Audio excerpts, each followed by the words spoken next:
পেয়েছি। আমরা পড়ছি জন লিখিত সুসমাচার 10:14। হালেলুয়া। আমি উত্তম মেষপালক, আমার নিজের সকলকে আমি জানি এবং আমার নিজের সকলে আমাকে জানে, যেমন পিতা আমাকে জানে ও আমি পিতাকে জানি, এবং মেষদিগকের জন্য আমি আপন প্রাণ সমর্পণ করি। Hallelujah, hallelujah. বাইবেলে উদাহরণস্বরূপ বলছেন, যীশু খ্রিস্ট বলছেন আমি মেষদের পালক। হালেলুয়া। পালকের সাথে আরেকটা জিনিস তিনি অ্যাড করেছেন, সেটা হচ্ছে উত্তম পালক। হালেলুয়া। যীশু খ্রিস্ট বলছে আমি উত্তম পালক। পালক কথার অর্থ কাকে বলে আমরা জানি? যারা পালন করে। কাদের পালন করেন? যারা গরু ছাগল মেষ পালন করে বেড়ায় তাদের পালক বলা হয়। জানি তো নাকি? আগে শুয়োর চড়তে রাস্তাতে দেখতেন, মানে কয়েক পাল শুয়োর নিয়ে হেঁটে চলে যেত এক মাথা থেকে আরেক মাথা। হালেলুয়া। ওরা হচ্ছে পালক। ওই মেষ ওই শুয়োর পালন করে বেড়ায়। হালেলুয়া। বাইবেলে যীশু খ্রিস্ট বলছেন আমি উত্তম মেষ পালক। হালেলুয়া। এবার যীশু খ্রিস্টর জীবিকা কি ছিল আমরা জানি? বাইবেলে লেখা আছে তিনি ছুতোর ছিলেন। ছুতোর এক কথায় পেশায় কাঠমিস্ত্রি ছিলেন। তার বাবার সাথে তিনি কাজ করতেন ছোটবেলায়।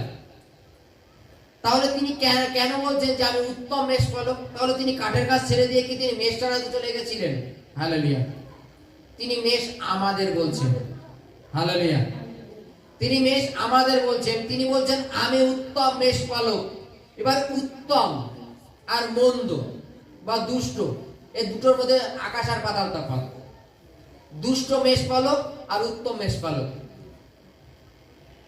যেমন উদাহরণ, মনে করেন আপনার কোন এক ব্যক্তির মনে করো 200 পিস ছাগল আছে। হালেলুয়া।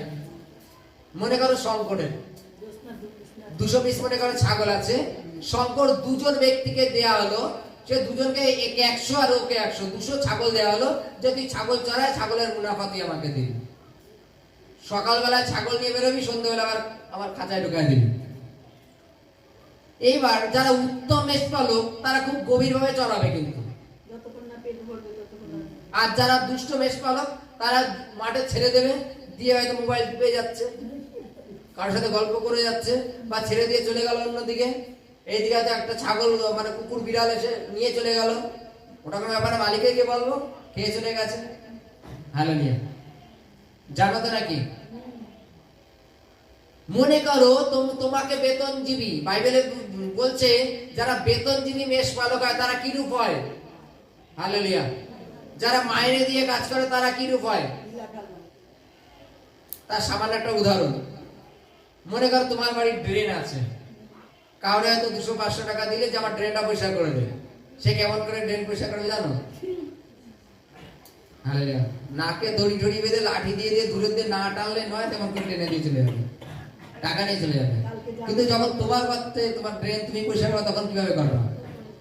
একটু পরিষ্কার বেশি, না তো আবার তোমার ঘন ঘন পয়সা যাবে। এই নিজের আর অন্যের মধ্যে অনেক তফাৎ।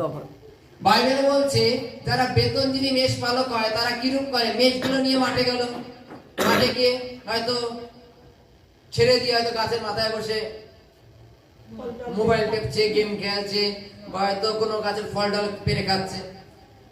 অপর সাইড থেকে কোন একটা হিংস্র প্রাণী আসছে, এবং সে যখন আসছে সে হয়তো ভয়ে গাছের টাকাতে বসে রয়েছে, কারণ আমি বেতন দিবি তো, তুই যা এখান থেকে 1-2 গরু নিয়ে যা, আমি কিচ্ছু বলবো না। মালিককে বলবো যে নিয়ে চলে গেছে বাঘে। হালেলুয়া। এবং বাঘে নিয়ে চলে গেল, তারপরে দৌড়ে মালিক এসে বলল মালিক আপনার 2 গরু কিন্তু বাঘে নিয়ে গেছে। মালিক বলল তুই কি করছিলি? আমি গাছে উঠে বসেছিলাম। হালেলুয়া। তার গাছে ওঠার কারণ কি জানো? সে মাইনে, সে জানে সন্ধ্যেবেলা আমরা 1 টাকা মাইনে দেবে, তাতে আমি সন্তুষ্ট। বাইবেলে বলছে, যীশু খ্রিস্ট বলছেন আমি উত্তম মেষ পালক। উত্তম কথার অর্থ কি? যদি তোমার নিজের মেষ হয়, যদি তো তার নিজের গরু হতো, সে কি জঙ্গলের গাছে উঠতো? আগে বাগড়ে ইট মেরে দাঁড়াতো, হাতে লাঠি যাই থাকুক আগে বাগড়ে ভয় দেখাতো, যা যতক্ষণ ক্ষমতা আছে ততক্ষণ সে লড়াই করতো বাঘের সাথে, তার গরু নিয়ে চলে যেতে দিত।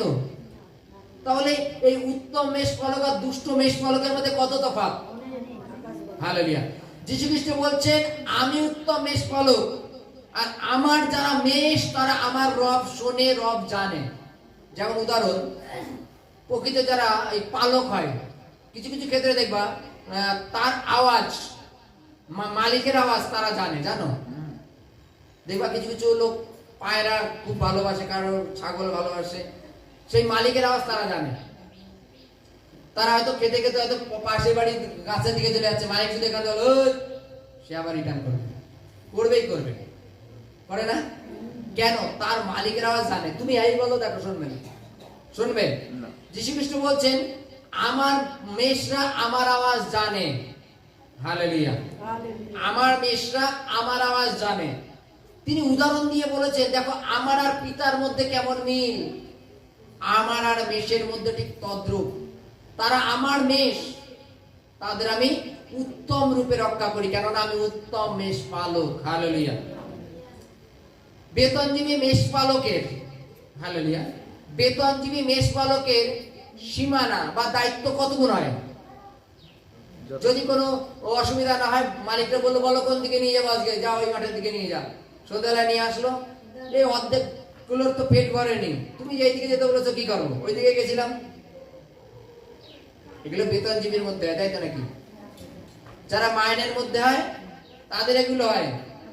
কিন্তু যীশু খ্রিস্ট বলছেন আমি উত্তম মেষ পালক। হালেলুয়া। তিনি উত্তম মেষ পালক বলে আজকে আমরা প্রভুর পথে চলার সুযোগ পেয়েছি। তিনি উত্তম মেষ পালক বলে আজকে আমরা ঈশ্বরের বাক্যটাকে পরিপূর্ণভাবে পাচ্ছি। তিনি উত্তম মেষ পালক বলে তিনি আমাদের পাপের থেকে, মন্দতা থেকে ফিরিয়ে আনতে চান। হালেলুয়া। তিনি আমাদের অনন্ত জীবনে নিতে চান। হালেলুয়া। তিনি আমাদের যে মন্দতার সমস্ত বিষয় আমাদের জ্ঞাত করেছেন, যেন আমরা মন্দতার পথে না চলি। হালেলুয়া। হালেলুয়া। হালেলুয়া।